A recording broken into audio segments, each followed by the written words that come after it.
Hi friends, welcome back to the podcast by Gulshan. And today we have two amazing people, the team behind Team AngelWolf. So we've got Delphine and Nick. Welcome to the podcast. Thank you so much. Thank you, Gulshan. Thank you, Gulshan. So let's just begin with you, Delphine. From one mom to another. Yeah. Our journeys have been, we've known each other for really a long time now. Right? Yeah. When did you come to Dubai? I think we arrived 26 years ago. Life was very different then. You know, we weren't even married at that point, but we came out and we got jobs here in a health club and had an exciting plans ahead for the future. And life just developed. And 27 years later, we're still here. Same. But very different. Yeah, we came in 1997. I was pregnant with my daughter, Zara, when I came. I think we were a year after you then, so I think it was 98. 98 Yeah.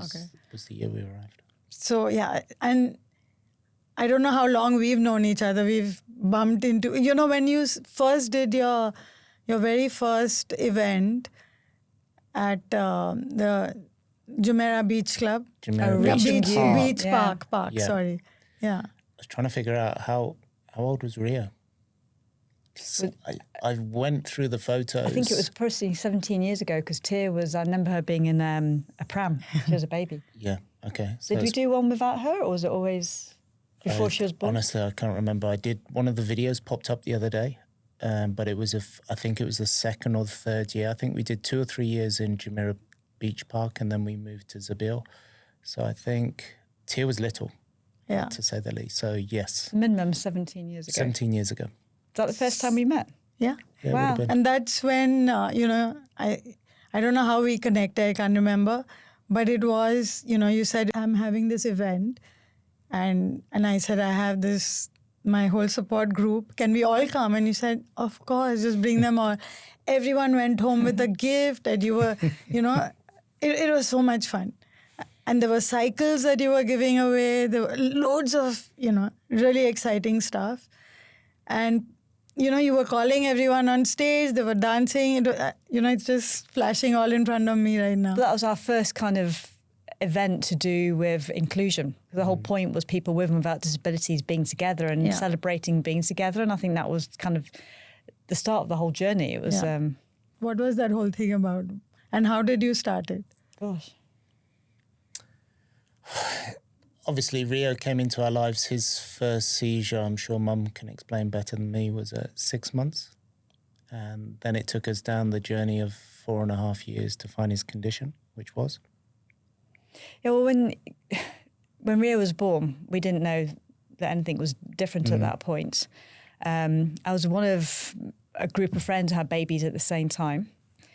And he was my first child. And in Dubai? In Dubai. In Dubai, yeah. My mum wasn't alive to kind of guide me and to give me some hints. And I was aware that he wasn't developing as quickly as some of my friends' babies. And if I mentioned it to his paediatrician, he goes, oh, he's a boy, it's fine. I was like, okay. And then I remember it was one afternoon. He was sat on a playmat or lay on a playmat. And I said to Nick, something's not right. And Nick goes, well, take him to the doctor. I said, well, they're going to think I'm crazy because he's not ill. But there's an instinct, something's not right. And I couldn't work out why it was really bothering me. But he wasn't ill. There's nothing for me to say that, but it was just a feeling. And then the next day, we'd been swimming. Nick was bathing Rio, and I suddenly heard Nick scream for me to come in. And Rio was unconscious. He was completely floppy. He was blue. I was thinking... when you read stories about cot death, I was thinking, my baby's died. I don't understand what's happening. He hadn't choked, nothing had happened, but he was just this floppy, lifeless, little tiny body. And then we went down to the closest hospital because my friend was a nurse and she goes, look, time the ambulance is going to hit, you can get to the hospital quicker. Time we got there, he'd come to. And we were completely distraught thinking, I don't understand what's just happened. I thought I'd just seen my child die, but now he's all right. This doesn't make any sense. And the doctors were saying, okay, you're waiting the queue. I went, no, I'm not waiting. Something terrible has just happened. Someone has to see him and touch him. Something's wrong, like someone do something. And they checked him and eventually said, look, he's fine at the moment. If any more problems come back. And I just thinking something horrific's just happened. I don't understand. So then we went down to the emergency room of the hospital that he was born at and been to. And they checked him and said, look, he seems fine. I said, tell me worst case scenario. What's the worst thing that could have happened? And they went, well, maybe he choked. I said, he did not choke. I know he didn't choke. And they said, well, worst case, maybe it was a form of seizure. And I was like, just suddenly something felt right. I was like, that's it. And they went, no, there's nothing to indicate that it was. But I was like, I'm sure but that's did you know when they said a seizure, did you know what a seizure was? Well, my only thoughts of seizure was people when they convulse. Yeah. That's why I was confusing. Well, he didn't convulse. And they said, no, there's lots of different seizures. And as they were explaining, I thought something just felt not comfortable, but it sat right. And I was like, that makes sense. And they were, look, there's no proof of that at the moment. That's just, that's the worst case scenario, but probably not. But, go home, everything's fine. So we went home, made an appointment the next day to see his normal paediatrician that he would see regularly. And I think he had another one exactly the same attack that morning before we got there. I think I've lost track now, but we went to go and see him anyway. Actually, he hadn't had another one. We went straight to see him. And he said, well, let's admit him then and just check him over. So they admitted him in. And as they were in the room just checking his vitals and something, he had another episode. And I think you'd actually gone to go and get the things from the car. I was on my own. And suddenly they did that cool blue, pressing the button, the alarm's going off, people were running into the room and they were pushing me out. And it was like watching, ER on television. I was like, what's going on? I don't understand. And they were pushing me out and they wouldn't let me in. And I was just, this whole world just froze. I couldn't understand what was going on. And then a few minutes later, he's fine. And I was like, what's going on? No, he's had some form of episode and blah, blah, blah. So then it was a series of tests. Nothing was coming up. Yeah. They did EEGs, can't prove it's a seizure, can't prove it's this, that and the other. And this was a long, long time ago. So this is what? 20 years. Well, yeah, he's 21 now. So it was 20 and a half years ago. And this look, because there weren't children hospitals here at that time, this look, it might be a good idea because his development isn't as it is, and he's had this episode. It might be good just to have a good check over. It'd be good for you to go maybe back to London to go to Great Ormond Street Hospital, and then just let them check things out. Yeah. And then we went and saw some great paediatric neurologists because everyone's here now. Here it'd be brilliant if it happened at this stage because I know everything's on the doorstep, but at that time it wasn't. And they all checking him and they just said, we can't explain what's happened because since then he had a few more of those episodes. And they just said, look, he definitely has a global development delay. He has a possible seizure disorder, but we've not witnessed it. We're not sure the EEG doesn't prove it, so we don't know. But come back every year and we'll just, keep on top of it. And what did you feel at that moment? Petrified, because I didn't know what the future held. No one could tell me what was happening. I knew suddenly life had changed overnight. It's like I'm reliving my... I know, but it's just you just don't know what's ahead. And the trouble is when no one can tell you, and there's no reason why they should be able to tell you, worst case scenarios comes in your mind of the future. And it was absolutely petrifying. And then when you start thinking back, like, what did I do wrong then? In my pregnancy, I must have done something wrong. And I was thinking, I was very fit and healthy. And I saw other people that weren't fit and healthy and had these babies that had absolutely no problem. I was thinking, what have I done to cause this for him? And I felt guilty. What have I done? And, then I was thinking back, because they actually delivered him slightly early, didn't they? Because when you were going for those last few week checkups in the pregnancy, they realised he'd stopped growing. Said, look, he's better out than in at this age so he can be fed. And it wasn't massively premature, it was only maybe 3 weeks or so. But he was tiny. And I was thinking he actually went back into hospital a week later because he wasn't feeding very well. And I was feeling guilty because I was doing something wrong. But everything suddenly started to make sense, that there were signs before. And it was all making a jigsaw that was coming together. And so... Were you blaming yourself at any time? No, not at all. I think it was... Such a dad answer. No, it wasn't... I don't think blame was the issue. I think it's more concern, like Delphine said. Moms blame. We blame ourselves. And also, I've been in a car crash as well during the pregnancy. I thought, it's the car. Maybe the man who crashed into me, maybe it was his fault. You know, now you needed to blame someone for this. And if I can't blame myself, you have to blame someone else. But yeah, I don't think blame. I think for us, it was more about dealing with it. I think as a couple, trying to get through, and still at a stage right in the early days, just not knowing. But were you like in denial? Because most men are, you know, they don't want to accept it. And they say, no, it will get better. No, not at all. Not at all. No, how would I like to put it? I'm a kind of factual person. So obviously something's not right. We need to find either a solution, or we need to, you know, find out what the future's going to hold. So there was never denial from my side that, okay, there was something wrong. It was clearly evident even when we look back. And I think you remember that time we're in Safa Park one afternoon and we were just playing with Rio, and I think Mum said the same thing. There's something not right. And again, with the same kind of scenario, and you start to sense things. So there was never a denial element. I think it was more about, we've got a challenge ahead. We need to find out what that is, and what the future holds. When I've spoken to a lot of moms, we all go through this grieving process. Yep. Like, you know, she had anger, the blame, all of us, you know. We go through, why me? You know, this absolutely helpless me. I'm the only one. Yeah. Everyone else seems to be fine, enjoying their lives. We are, you know. So most of the moms that I have spoken to have gone through this grieving, because we all grieve. Yeah, true. We were expecting this absolutely normal, perfect child, which didn't happen. And then, you know, we speak to other moms who are older, more advanced in the journey, and then they just tell you it's not so bad. You're going to be fine. And you just want to hear that. Mm-hmm. You don't want to hear it from your family, because they don't have a clue what you're going through. I agree. The difference, I think, from what I've seen as well, with us at the beginning and other couples with the mums and dads, and I know often the mums are working, but if you are at home and you are responsible for the caregiving and you're there, you have time to witness and to watch and to think through it. Whereas I think a lot of the men, especially maybe back then, you could go to work, hide at work.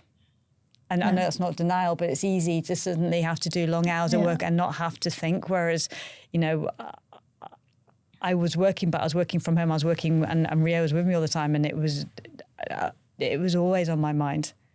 And I think for men, it's easier to run away. I'm not saying you ran away, but I mean, it is easy to be in a work situation and have to at least for a few hours, you can put that behind. But for us, it is constant. And I don't know, but suddenly, you know, I've seen the woman is just empowered, and, you know, the man is just say, okay, like, what should we do next? You know? And a lot of decision is, Tony. You know, because internet had just about come out. I had to learn how to use the computer. I would sit in the night trying to, you know, send emails. I didn't even know what I was doing, because I didn't know the name of, just like you. You know, you didn't know what should we even look for. Yeah. Like if it was Down syndrome, okay, that's easy. But we didn't know. You didn't know either, right? Well, at the beginning, when we first went to Grotton Street, they just said, they warned me, what warned us, they said it's more likely you're not going to get a diagnosis than get one, because there's more children out there without than where genetics is at that moment, and I'm saying 20 years ago. And it was one of those routine visits back. I used to go and stay with some family in London, and sometimes, you know, you're working, I was like, I'll just go for a week of mine and I'll come back. Because Rio was actually a very easy baby to look after. Apart from the seizure and everything, he was very easy.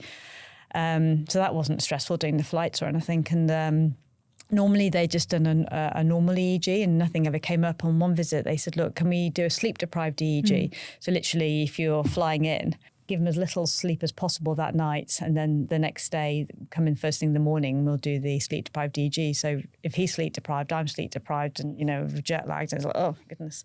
And then they're giving melatonin to get them in sleep states. And And that was torturous because I remember that, he was crying because he was so tired and angry, and they did this EEG, right, we need him to sleep, sensory, he hated these things on his head, got him to sleep. After a few minutes, right, we need to wake him up now. And I'm like, seriously? And I'm crying because I'm so tired.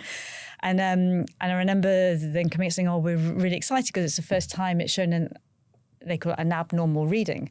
And they said the reading here indicates Angelman syndrome. Because before we had genetics testing, this is how we came up with diagnosis from the EEG readings. And at that point, I didn't know why. Because that was the other thing. When Rio had been going all these years to Great Ormond Street Hospital, I just said, can I get pregnant again? Or should I be worried about having another child? Responsibility and everything. And they said, no, you will be fine because it's highly unlikely whatever he's got, it's going to be because there's no family history of anything. And I was like, okay. So at that point, when we went back for this one, I was actually a few weeks pregnant and I wasn't really showing. And they came in all excited. Oh, it looks like Angelman syndrome. We're happy. Well, oh, great. What's that? No, it's a genetic condition. I was like, I'm pregnant. And I just saw their faces drop. And I was like, well, what does this mean? I was like, oh, no.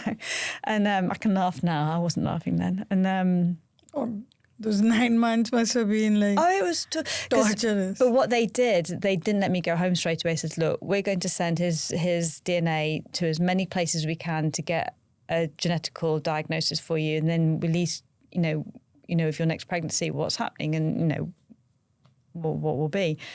And they sent us to see this amazing genetic specialist who...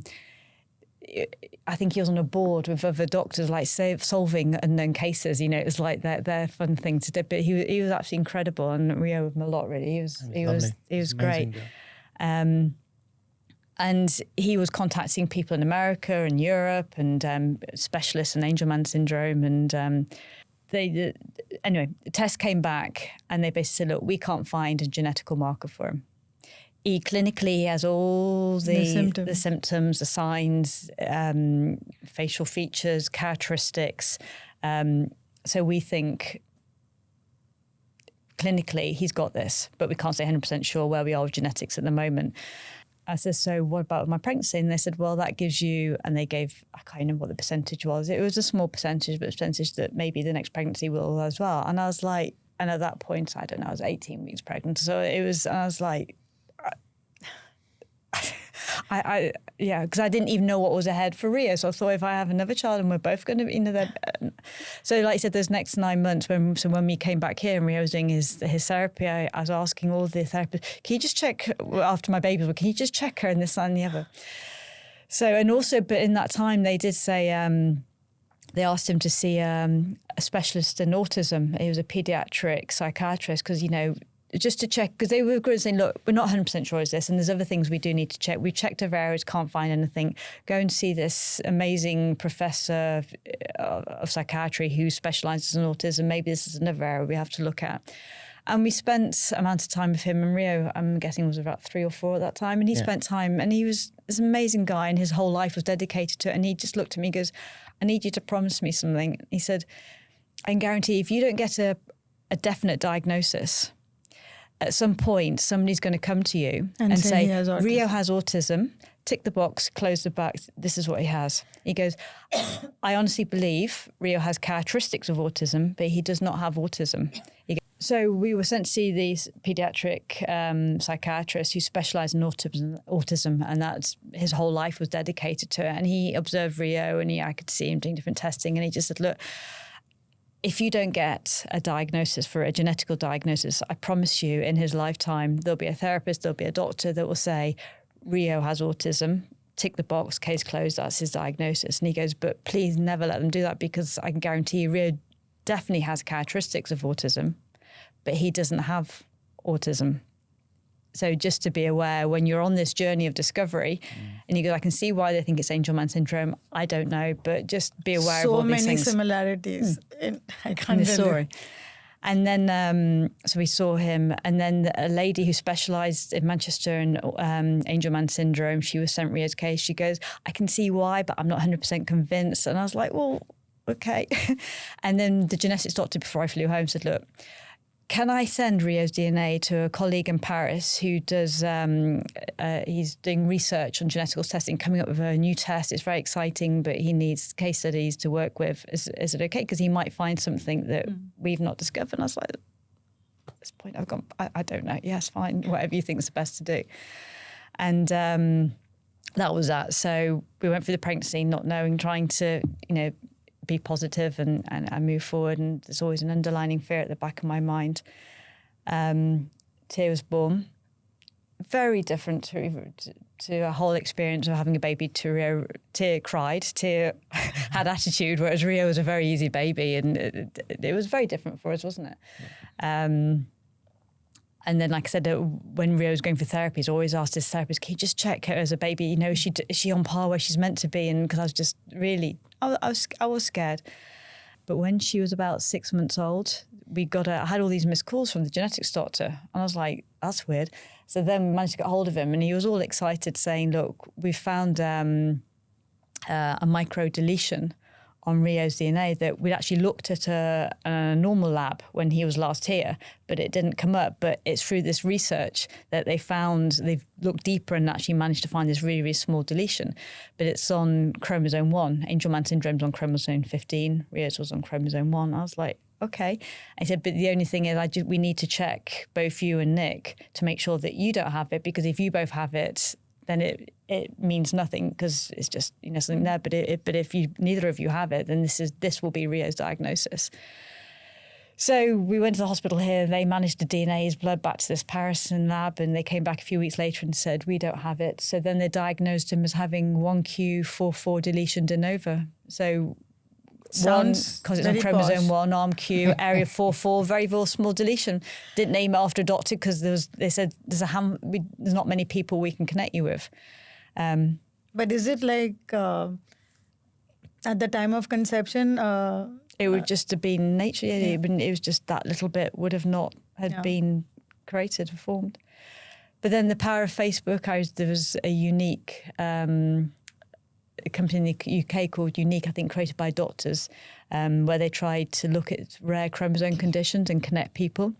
And I was on there and I remember writing, does anybody have a child with 1q44? And they connected me, or someone from Canada connected with me and had a son a couple of years younger than Rio, exactly the same condition. And I found another lady in the UK and we kind of connected. And then from there we created a Facebook group. And then slowly for many years, it was just a really small number of us. But interestingly, now there's a lot of babies all their parents are joining the group, because I think like the test they did on Rio is now a routine. The one they did in research is a routine test. So I think more people, even though it seemed more rare then, but even though there's not that many more people we know older than Rio, there are one or two, but there's not many because we don't know what's ahead. But I think there's actually so many people probably out there undiagnosed because the genetics testing wasn't available. Been a journey. But I think, like you're saying, I think there's so many families in exactly the same situation. And it's a similar story for many people, I think. Yeah, with Zara, it's the same, It's like me saying my story, and the same emotions. And we've really had a very, very similar journey. And, at one point I said, I'm not going to allow my daughter, because the doctor kept telling me she's going to regress. I said, no, not my child, not on my watch. It's not happening. And I was doing everything, because I was already involved with people with disabilities. So I knew about early intervention. I was just there, There's no way my daughter's going to regress. And it was a hard blow. Twice, first the epilepsy, and then the second was the regression. I think the regression took a toll on me. Sure. Yeah, it was really, really hard. And again, this, what's going to happen with her future, and then I would say, I'm going to take just one day at a time. Did you all feel the same, that we'll just enjoy? Because I'd stopped enjoying her, We didn't even have a video camera in the house. I used to borrow. So every time she had a seizure, I would sit and record those seizures. Yeah, it helps. It did. Even now, they use it at conferences. They are showing her cases, her videos. But that's not what I wanted. I didn't take off her smiling. I didn't take off her the few words that she said. I didn't enjoy her. You know, I had just become her nurse, her therapist. I remember saying the same thing. I think when Rio was, each stage being, well, now what we're going through is very different to when he was younger. But when he was younger, I think you're in that, what can I fix? What can I do? How can I help him? How can I make everything all right for him? And I became obsessive with his therapy. I'd say, give me homework in the sessions, and I would do them. And I just wanted to make everything okay for him. I'm thinking, what if I die tomorrow and I haven't done this and the other? And it's, you know, and because I lost my mum very young as well. And I think I was just like, how could I leave him and he won't be able to cope? And so I would do all these therapies, and especially when he was in early intervention, and I was begging for homework, and I'd be constant doing therapy. And then I remember just breaking down and Nick crying one day and said, I'm so tired. I feel I'm hysterical. I just want to be his mum. I don't want to be I just want to be his mum. And I felt I was missing out, like you said, on different things because I was just trying so hard to make everything all right for him. And we are not therapists. Now, I tell all the young moms, we're not. Yeah. You're not a therapist. You're not a nurse. You're not a teacher. You're a mom. Just be a mom. Just love your child unconditionally. Mm-hmm. That's all you have to do. Forget all the other things. Leave that for the I think you need to go through that phase, though, a little bit as well, that you feel that you've done something, even though I think it's something you just need. It's a process to work through, but maybe not spend so long on it. Yeah. And how was it for you? Were you being the therapist and the teacher? No, not really. Mum really took over. Just literally took over, and it's quite challenging as a husband and a dad, where you kind of go, where you see your place in how you can help. And obviously Mum was so almost fanatical about doing everything. You just kind of go, there was no stone not unturned. So I suppose I kind of left Delphine to that, of which she just did an amazing job. But I suppose for me it was, what we ended up doing, me and Rio, was the sports side, it was my connection, it was my kind of thing. And for whatever reason and however we got to start racing, I suppose that was the biggest thing for me in everything. And I suppose it was also like my therapy in how it felt great for me to do something with Rio, to have something, I don't want to use the word normal, but just to be able to do something together. Because as you know, our background was sport. So, growing up with Rio, as a dad, you always anticipate to be playing football, rugby, all the sports together and all those things. And obviously those didn't happen. So I suppose for myself, my therapy and his therapy, of which he progressed in different ways outside what Mum would do, and all the sessions that he went to, was obviously doing triathlon together. And how was it as a couple at that time? Because what time? There's so many stages. Yeah, there's so many stages to this. Yeah. So which? No, but the younger parents need to hear this. I'd stopped being a wife. I just stopped being everything. I was just focusing so much on getting Zara to speak, to walk. If you need transparency, I think as a wife, I feel I fail completely. I mean, I know, but I mean, I just, because you have these roles and who needs you the most and what you do. And it's kind of, and even now Rio as an adult, I think he needs me even more than when he was little, in a completely different way. And I think that's, and I think when he was little, I think it was us all trying to find where we fit in. And I'm sure you must have felt pushed out at stages, because I know I became obsessive about what I can do and not trusting anybody. You're not doing it right, or to have anyone help. It would be like, well, I might as well just do it myself, because no one was doing it right. And then also we have to throw in the mix, obviously, a second child as well, where you're trying to get that balance with, and I'm sure most families will experience this, to make sure that Rio and Tia are being treated equally, and we're not putting all the focus on obviously Rio, so hard. and it's such a challenge. And then you obviously, how would that affect Tia?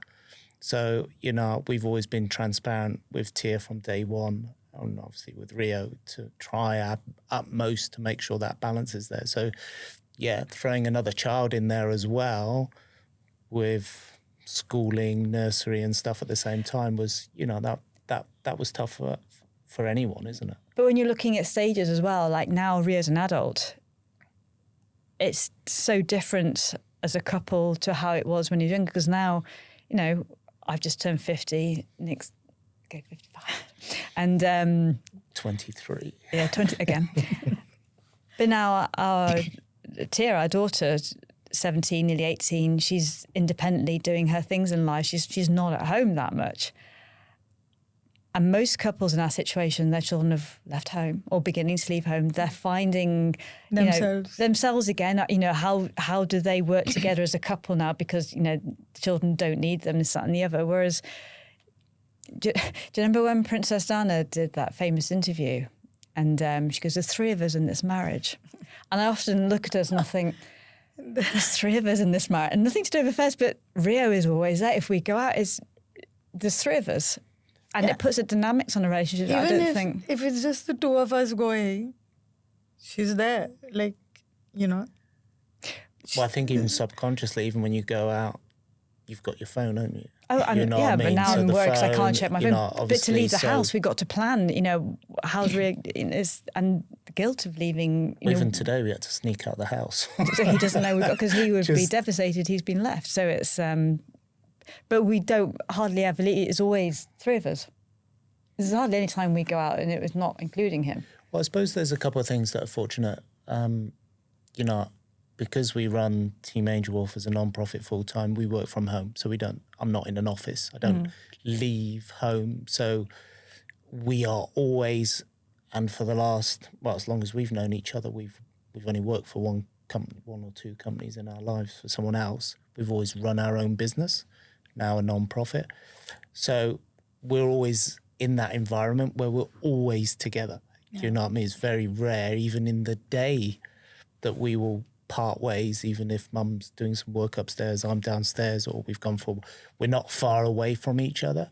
So I suppose that's almost become our norm. But like you said, even doing something without Rio, because he's always there with both of us, not as if it's just Well, we with come as a mum. package, I think. And even like with Tia, because Tia's been homeschooled as well, the later years. So we're always together. Yeah. That's it. So there's never any, you know, Dad's gone off to work and he's off between 8 and 5 or whatever those hours are, and then he's home, and then I come back and see how the day's evolved at home. That doesn't happen. So, but you're right. I think as Rio's grown now, he's become quite challenging as well over the last couple of years as well. He wouldn't, during the day, if we had to pop out, he would emotionally be fine. The evening, he'd be devastated. I think he'd feel he'd be missing out on something. Of course, you know, he will. But how would he show it? Because he would go around the house calling for us, looking for us. Even though you said goodbye and we explained what you're doing, where you're going. He has that sense of not being included and being left out. You know, and now he's an adult. To me, and I know so many people disagree with me and how I'm doing it, but for me, it was different when he was younger. I think I found, maybe not perfect, but I did find a balance. I did do things for myself and what have you. But now he's an adult. I see that, you know, he's a sovereign life of his own. He needs to feel that he has choices and can do things. But for him to I want him to have a fulfilled life, as I did when I was younger. But for him to do that, I felt I have to give up a lot of my life so he can have that. It's only fair. I mean, I find it very hard to put into words and to express it. But for him, as a 21-year-old and onwards, to be able to do things as an adult, as a human being, he needs accessibility into life in different ways. But to make that possible, somebody has to make it possible. You know, we're not in a situation where I can financially afford a driver and a load of caregivers to take him, support workers to take him different places and do it. You know, we're really blessed. But does he like ask? Oh, he In- constantly in- wants to go out. Okay. Yeah, he wants to do things. He needs to. He's like, ready, get ready. I'm like, well, where are we going? And it's, you know, he wants to. He loves doing his races. So every day he'll ask for his helmet because he wants, you know, if we have a purpose in life, his is racing. Is his passion in life, and he just lives for it. And I think he's now come to the understanding that we can't do it every single day, as you know, on occasions. But he's waiting for the day. We're racing tomorrow. We're racing tomorrow. And the racing starts at 3-4 in the morning. Getting up. Yeah. Yeah, we were at one of the malls this weekend. They had a run around the mall, and you know, we also have to be careful not to tell him too far in advance that we're going to do a race, because then it's obsessive. It's like, Dada, race, chair, race. I think his concept of time isn't really. And also, the one thing that we always kind of love about Rio is if we wake up at 3, 4 at the weekend, and obviously get to a race that starts at 6, 7 o'clock. I always kind of think Rio actually doesn't know what he's going to do. He doesn't know how long he's going to be out there. Are we going to be running? Are we going to be swimming? Are we going to cycling? Are we just going to do a 5K run that's 20 odd minutes? And that's it. We always explain it to him, though. We always explain it to him. So, but you can see he's just super excited that he's out, he's doing something. And I think the nicest thing about what we do is, and I suppose that's what we talk about therapy, you know, his time being hopefully engaged with the community, people coming over, saying hello to Rio, that clapping, well done, Rio. You know, sometimes we're on podiums or up on stage and he's just overwhelmed with it. So I think that's all part of the process, and that's just what makes him super content. But like I said, we sometimes can't tell him too many days in advance because then it's like obsessive. So we normally tell him the day before, Rio, tomorrow, going on the chair, going to be running. So, yeah, I think like Mum said, I think that's his purpose. That's where he's happy. I think we've been so lucky that we found it, because I just don't know, you know, what else he would be doing to make him fulfilled and happy, because he doesn't like gardening. He doesn't like painting. All the things that we expect maybe people with intellectual disabilities to do, or people with Rio's condition. He doesn't, anything with fine motor. If you're doing art, he'll give you his hand, and look away and do what you want with my hand. And he's just kind of, but the movement, the sensory of it, he lives for it, and you can see him happy. I think it's the sensory. He couldn't have chosen a better family because if he had come to my... It's like when I wake him up, because to go to race, say if we have to leave at 4, I'll get up before anyone because I need 10 minutes just for myself. That's my time just to get myself organised. Then I make Rio's breakfast, then I wake him up. But sometimes he's heard the alarm from my bedroom and he'll get up before me and he's like, race, breakfast ready. And I'm like, oh goodness, okay. And he's downstairs putting lights on. Whereas if he hasn't heard it and I go and wake him up, I'll wake him up and he sits up instantly with the biggest smile and goes, oh, race, breakfast, food, race, helmet. And he's ecstatic. We did, last year we did, because obviously as a non-profit we go out and do talks. So we're thinking, how could we find a way in which we could get our talks sponsored so we could offer them to schools for free? Because obviously as a non-profit we charge. So I came up with the silly idea for July, for 30 days, every day we cycle 100 kilometres with Rio. So obviously it's the height of the summer. In June. I think day one, we thought, let's go out at 4 o'clock, I think was the timing. I was following you. And we went out, and obviously 100K, it's 4 hours on the bike. So by the time we finished, it was 9 o'clock, and I was 9, almost 10, and I was just so hot. You know, this is July. So we came home, we thought, okay, let's see what that timing's like. So I think we did another 1 or 2 more days. And I said, okay, let's go an hour earlier. And then we kind of got into the swing and things. We realized we had to get up early. We're on the bike every day for the next, 25 days at 3 o'clock. Up at 2. How? Up at 2. And Rio's so happy. The only happy Rio person in the house. Absolutely loved it. Every morning we walk in his room. He's like up going, Dada, helmet. I'm like, Rio, it's 2. So literally, once we got onto the bike every morning, and he does this more and more, the first few words, he's got to be able to, obviously being nonverbal, there's a few things that he's learned, but Team AngelWolf is one of those things. So you just hear from the front of the bike and his little arms go up in the air and he's like, Team AngelWolf. And I'm like 3 o'clock in the morning as we go out cycling. And that's his thing. 4 hours, come home, you know what I mean? We'd have breakfast, we'd sleep a bit at lunch. And we did that for 30 days. And you just kind of go, how content and happy he is to have found something that we love together. And it was fantastic. It was a huge success. I think we ended up getting 14 schools sponsored for the monetary amount. So we asked the community to sponsor us. So we ended up giving about 14, 15 free school talks throughout last year, which was just wonderful. But I think it just goes back to like Rio just being content, happy, whatever he does. But what about the seizures? Because if I wake Zara up, he will have a seizure. He doesn't seem to have, like you saying at the beginning, videoing everything when he was little. When Rio was really little, the same thing. I would write diaries, had seizures. I would write what she I had ate. the most patient paediatrician at the time because he would get these daily emails from me. And it'd be descriptive of what happened beforehand, what happened during, what he looked like, what his temperature. And I'm sure he read them all and he goes, oh, that's a beautiful description. I'm thinking, okay. But it got to a point and I thought, this is not getting me in. This has become obsessive and it's not actually benefiting Rio in any way. And it's just stressing me more. But I would keep looking. And we actually have not found a trigger for him. And tiredness, definitely. But he was getting his sleep because he would do that. Then he'd have a little sleep after he'd had a bath and his breakfast in the morning. He'd have a longer sleep at lunchtime. And he'd go to bed early. So he was getting his sleep. We always try and make sure he's okay. Cold is worse for him. Cold, he starts shivering. And I think that kind of encourages seizures more than the heat for him. But I think it goes back to, I think it comes back to the same thing about being stimulated.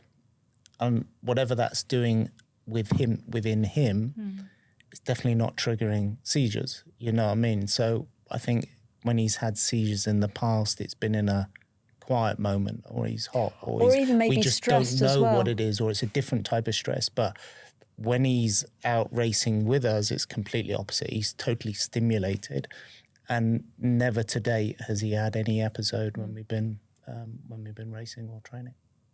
Because whenever you would write something that he's had a seizure, I would say, so did Zara. It was like, they were having it together on the same days. I mean, Zara had a lot. Yeah. So it was like, I don't know if you've ever seen, but with Zara, 2-3 days before full moon. Always in full moon. Always. Definitely. Always. That damn full moon, I hate it. Especially this last one, his mood's been really... He's been uncomfortable, hasn't he? So. It's been agitated. And I try not to psych myself, so I don't want to know when the next full moon is, because then, you start thinking... You don't need to know because you can tell now. I know, but I don't want to look. And I just don't... I just don't want to know. And then I go to the phone and I say, And there was an explanation given by a yogic teacher who had come from India, and she said, we were in a room full of parents who had children who had epilepsy. And she said, have you all noticed full moon? And we all said, no, not really.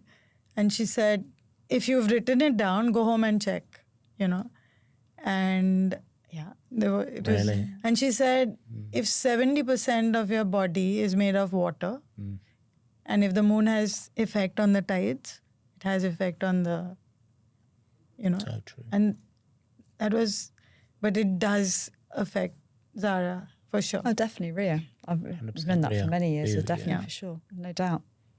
I know people hardly ever believe me when I say it, but I've got evidence to show it. But then there's nothing we can do. I mean, we can't do anything, We tried to up her medication at that time, and it really doesn't work. I think also with Rio seizures, I think, again, I have no proof of it, but I think when he's stressed by, like during COVID, and we were in lockdown in the house, he had the worst seizure I've ever seen him ever had. It most of them, we can deal with it. This one scared me. It was so different. But I think that stress of things being very different or not understanding what's ahead or not being being able restrained. to go out, Not to go out, I think. That I think, and he couldn't go out racing, couldn't do all the things he loved. And it was, so I think that caused him an amount of stress, which possibly. And now you see Tia doing what you're doing. She's following.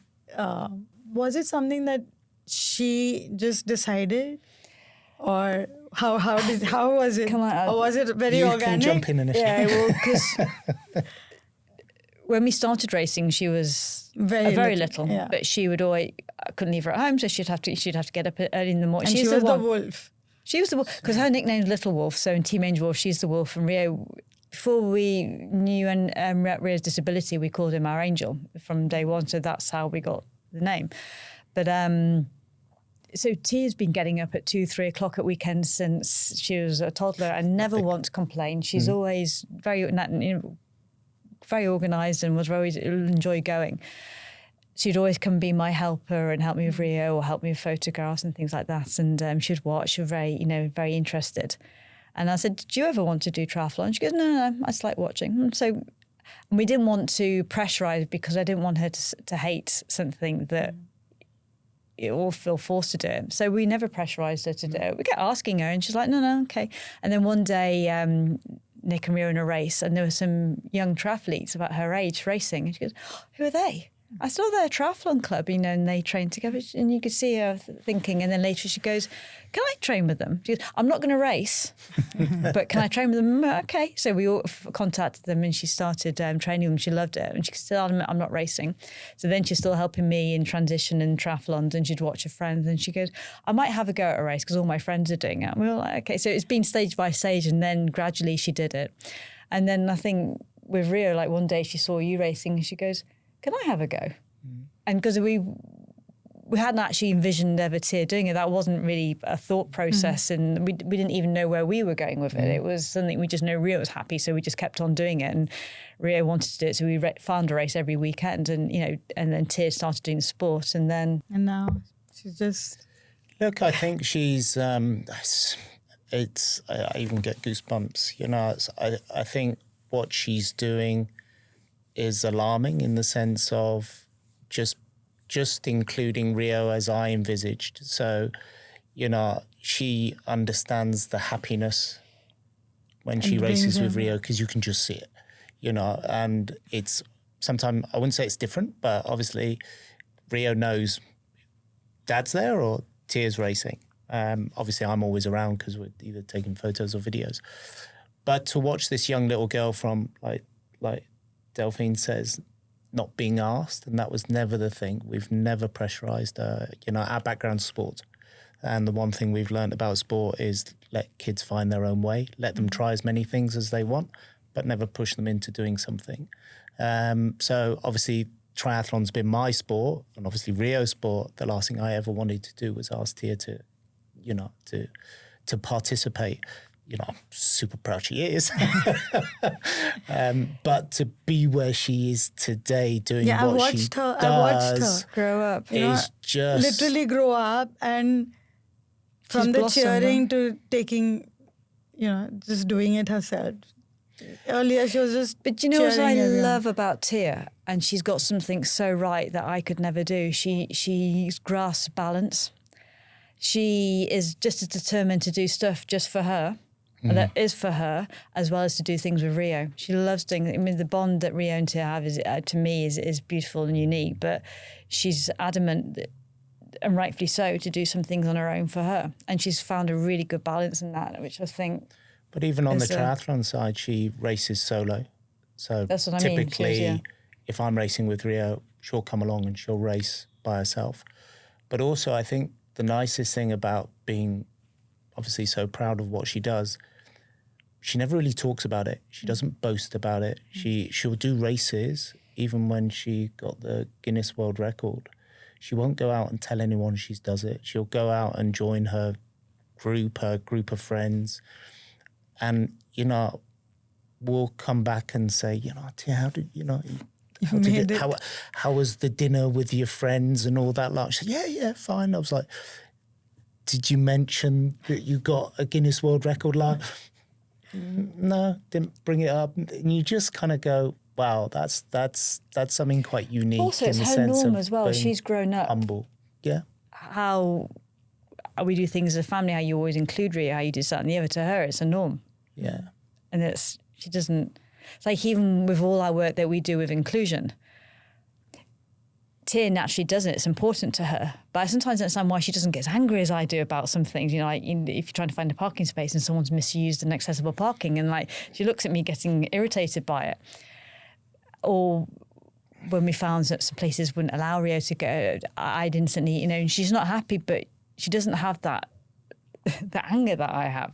And I was realizing that she's grown up in a world where everything we do is inclusive. She doesn't really know of that much rejection or segregation. So to her, it's the norm. Yeah. So it's something that's important to her, but to her, that's how life is. What's the problem? You know, and it's... and this is my brother and this is how he is. He's not changing for you. I remember when she was in... before she was homeschooling, she was in a school, and Ria was in a therapy centre school at that time. And she was saying to me, why can't Rio go to my school? I said, I don't understand it. And she goes, everyone else has got their brothers and sisters there. And I was trying to explain about how it's working. She goes, but it makes no sense. There's a classroom there. If Rio is not, for whatever reason, can't come to my classroom, he could at least be in the classroom there with a teacher, and then at least we've got playtime together and we can do PE together. She goes, and I said, well, maybe you should talk to the principal because I don't know how to change this. And I think she actually did the next day. She went in and kind of said... So when we found an opportunity for them to be in the same school, little inclusive school, she was just so delighted. And then from then they went to a homeschooling group together, and then, you know, it's homeschooling. But do you see her being like overprotective, like when you're traveling on the aircraft, or is she? Or... I wouldn't say it's protective. It's just a natural instinct that the team is. At the age that she is, you know, people do stare at their kids, and I speak up. Not so much for Zara because it really doesn't make any difference to her. But I speak up for the other people whose parents won't speak up. So my husband keeps saying, you don't need to do that. Just let it go. But no, I do. I speak. And she gives a look, I think. Okay. I think they can tell from her look.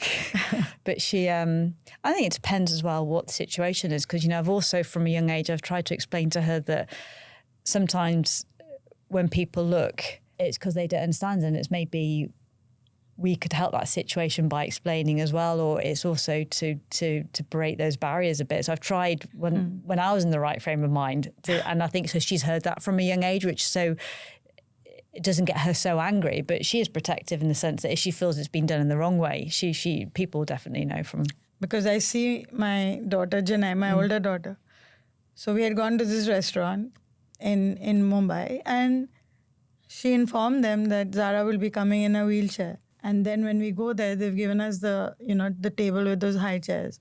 And she said, so normally I would have gone but it was Janai. And I said, oh, okay, I don't need to do it anymore. And the place was so crowded. There was no place for them to accommodate us unless they asked someone to get up. I don't know how they did it. I don't know what they did. We were asked to wait outside, and they said, we're really sorry. This should have never happened. And they gave us a... Wow. But she was on made sure, They said, but Zara can just sit here while we sit here. I said, no, that doesn't work because I need to feed her. So... I think with us, I think when we're in a situation, mum's always defensive. So it's normally mum that's gone in, and Tia's probably going, all right, I'll just stand back here. But you can see as she's getting older, she's more starting to process it and understand why, obviously, as we know, lots of things are so many challenges. And I suppose we've become to react in a way that it is a challenge. We just got to deal with it. But I think as we said before we started, we just getting a bit calmer at it now. I think it's the age. But I do think Tia would probably handle it better than I do, because I was suddenly put in a situation of this happening, and I'm getting very protective, and full of fear constantly, and you go out the door and you're on fear and flight mode, it's kind of, or fight and flight, sorry, and it's you know something is going to happen today and you're ready to attack.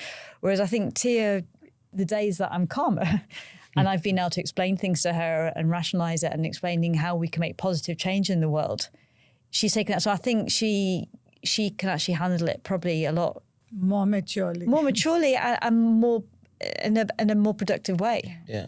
Because she's seen both sides, and she's not known anything different, and she's heard a different perspective from me at times, how we can handle things, and it's whereas I've never had that. I've just gone in there being bodyguard constantly, and it's I don't know anything different, and it's, which I know afterwards was probably the wrong way to handle it, but at the time it's when this name People of Determination came out, what were your thoughts, both of you? I'm really happy that we've like living in a country here, that we've come away from using terms that I don't think is very positive and productive. So that's good that we've all come to a name to use. I actually don't know how much it describes Ria. I think it describes us as parents more than anything. I think we're the defining ones, Ria. But, and I think because I grew up, my sister's blind, and her characteristic is very determined, and I can see how that, to different people can be very fitting in different ways. And what did you think about it, People of Determination? Look, I think, we've all lived in Dubai and we're still here, and we love the UAE for embracing change and difference. I think when His Highness can come up with a new terminology for people with disabilities that I think also translates a little bit better in Arabic well. Exactly. That's what I've heard as well. As it does in English. Yeah. I just think, wow, we just live in such a wonderful environment that change is always happening and it can happen overnight. Whereas being in other parts of the world, to make a change in terminology, it probably might never happen. It might be a great idea. And I suppose that just, I suppose that's why we live here. Because inclusion, as we know, everywhere in the world has a long way to go. But things happen here overnight if the leadership wants to make decisions. And I think that's why we still live here. We still realise that, when we talk about accessibility, buildings, education, whatever that might be, there's always room for improvement, and that will never stop, not just here, around the world. And I think the terminology for me was just like, and it's quite a while back now when People of Determination came into the UAE, but you just it kind of gives you hope that, change will happen on so many different levels, but things can change overnight when it comes to obviously our world. And what's your future plans for Rio? I know it's a tough one. Sorry. It's a hard one, a very painful one. I don't know, and again, I'm full of fear. I can't answer that because you're living every day as it is, and it's you can make as many plans as you want, but one thing I've learned: plans don't always work out. It's I really don't. That's the truth. Yeah. But you don't have to. We want to keep giving Rio as fulfilled life as possible. It's. Do you mean future life after we've passed away, or do you mean? Or for him, whatever. What do you see him? Would you be going back to the UK? Or? It's a very good question. You know our journey. So Team AngelWolf is 10 years old. Registered in 2016 as a non-profit with the Community Development Authority. This is our full-time job. It comes with huge challenges financially, which has always been difficult for us, not only as a family, but, what we're trying to do. I suppose the ideal dream, if I was to express that, would be... I'm not sure where that would be. If it's here, it could be back, not back in the UK. There's only far-fetched relatives back in the UK, but my parents are in France. I've always kind of dreamed my my mum and dad bought this beautiful piece of land that overlooks the lake where they live. And I've always kind of dreamed that we had a house that had enough funds to create something that's beautiful. It lives, it's for the family. Rio has his own wing. It has a few rooms that has a kind of bed and breakfast. I love cooking, so I'd be the kind of chef and run this little kind of B&B kind of outlet. But we had the finances that provided enough for Rio for the day that we're not here. So it has all the facilities, it has all accessibilities, it could employ all the people, it had all the transportation. And I suppose for us, that's what we'd love to work towards, that we actually, because we don't unfortunately own any property here, that we had a system that not only just helps Rio, obviously Tia, but has a system that he'll be provided for when we're not here. But Inshallah, yeah. But it is a fear, like Mum talks about it. Well, I just think, I'm alive. I can protect Rio. And I'm frightened the world isn't really that inclusive. And I'm frightened for him when I'm not there to protect him. I had this fear, like all of us do. And then during COVID, my mother-in-law passed away on the 9th of March. And we decided not to take Zara because the masks were just out. And I said, there's no way on earth she's going to put it and they're going to go, So I said, we got to know in the morning around 9 o'clock that she's passed. We were at the airport for the 1:30 flight, so it was like really quick. We said, we'll go there, attend the prayers and we'll come back in 10 days. The 10 days became 4 months. And she was here. I remember, yeah. She was here alone with our helper, Saraswati. And I mean, we have amazing friends who were coming every day to take Zara for a drive. They were there. There was no fear about the food not being, everything was in place. But that separation was just wonderful for me. Yeah. And I said, she coped without you. She's fine. Yeah. So if I'm not there, or we're not there, she's going to be okay. She's going to be fine. And I said, I'm going to enjoy these 4 months. I didn't know it was going to be 4 months. But Janai was in India and she was pregnant. I said, I'm just going to enjoy this time. I'm not going to. So for me, COVID was like not. I mean, everyone said, but aren't you missing Zara? I said, I am, but what can I do about it? Yeah. You can't do when you can't do anything, just enjoy the moment. So I think we all do that. We try and live our best life. I think that's kind of why, as part of Team Angel, we do a lot of community activities, because our community activities, I get frustrated when I think community see disability as charity or a sympathy. Yeah. And I wanted to get away from that, and I wanted to see that activities can be treated with equity, that it's for people with and without disabilities to participate together. So when people say we want to come and volunteer, I'm saying, well, we don't do volunteering. You can equally participate as a person with a disability, and because you're equally benefiting from this, and it's finding a way to connect together.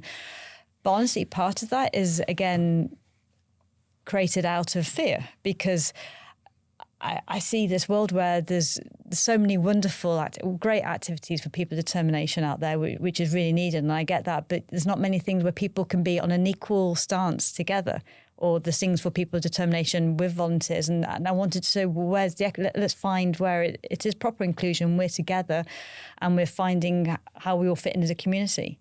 And I think, again, thinking when we're not around anymore, to me, I think we've lost a sense of community. We've become so singular in our little units, like we leave home at 18 maybe, and then you don't live at home anymore and it's just you. And we stop thinking about others and treating people fairly. And I keep thinking, I don't think it was meant to be just us and Tia looking after Ria. I think there was meant to be like having a baby. There was meant to be a tribe, a whole community of people involved. So I don't have to worry about dying. Yeah. I'm not frightened of death, but I'm worried of leaving Rio. And I feel there should have been a community there that I know I shouldn't be frightened, because he's going to be okay, because I know the people that will still love him and still be there for him and protect him. And I feel that as humans in this world, we've lost that. And that's why I think I want to try we don't want to create a community because there's a big community out there. So Team AngelWolf is not we're not trying to create a community. We're trying to change the bigger community and give people experience of tasting inclusion, that we are all together and we're all alike, and we help each other. And I think that's been a lot of the drive as well. Help each other. Everyone thinks that people with disabilities or people of determination need help. You know, and I keep saying. But that's why people say, can we volunteer in housing? Well, Rio's got me to help. I don't need that. But he needs a friend. He needs someone to connect with. And the other people with determination coming, it's the same thing. And everyone has a place of equity within the group, and it's finding out what our role is. And it's because every role is equally important. You mentioned COVID a little bit earlier, you know, obviously being away from your daughter. And I just think COVID was just, in a way, a wonderful time where it brought people together. And it wasn't a time where people were thinking about what car can I have, you know, how big's my house, because it just didn't matter. You know, it was back to fundamentals. It was family, close friends, and that was it. We were there to look after each other, be in contact. How many people had Zoom calls daily just to make sure that everyone's right? But now we're getting lost again. You know what I mean? And so many troubles and stuff that's happening around the world, and so much hate and fighting. And you just kind of think, it makes you realise some importance, that how important people are, how important family is, the network. And like Delphine says, you know, we are all just one community.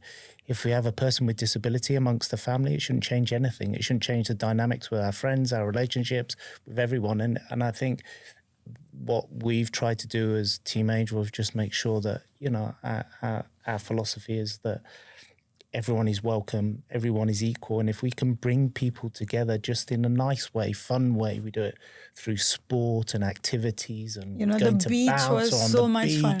It really doesn't matter. I want to kick myself for not doing it more. But just bringing people together and letting people find their own way, and just let us realise how important we are to each other, and not getting lost into the selfie, whatever that might be. So I think for us, that's the goal. And hopefully, if we're not here one day, we've created this environment that not just Rio, for other people with their own challenges. And challenges aren't just, you know, the statistics, 1.3 billion people on the planet have a disability. You know, and one thing that we always say when we do talks and school talks and corporate talks is, you know, everyone is literally one accident away from having a disability and joining the largest minority group in the world. Yeah, 100%. And we all need to think now, today, how we can include everyone. And for us, that's always the goal. And I think that's such a beautiful way. You want to add to that? I was just thinking about when you say including people as well, because even as a mum, I feel very excluded from the world. Yeah. And I think, you know, I've got some amazing friends, but sometimes it's my fault. I exclude myself because I feel I can't fit in, I can't relate, or I'm too tired. And it's that whole inclusion it's a whole big circle. And we need a bigger community of people really. Again, we're not trying to create a community. We want that community to be more inclusive and to think differently and we can make it happen. 100%. And we will. Yeah. And we're doing it in our small little ways. We are making. It's all ripple effects, hopefully. Yeah. Everybody is trying in their own way, you know, to do it. So I'm sure we will. And the world will be a better place for all. Not only, you know, I mean, of course, we would want our children and our adults to be included in everything, but hopefully it will happen one day. Absolutely. So thank you so much for being Pleasure. here. Thank you for your time, Goshen. Thank you.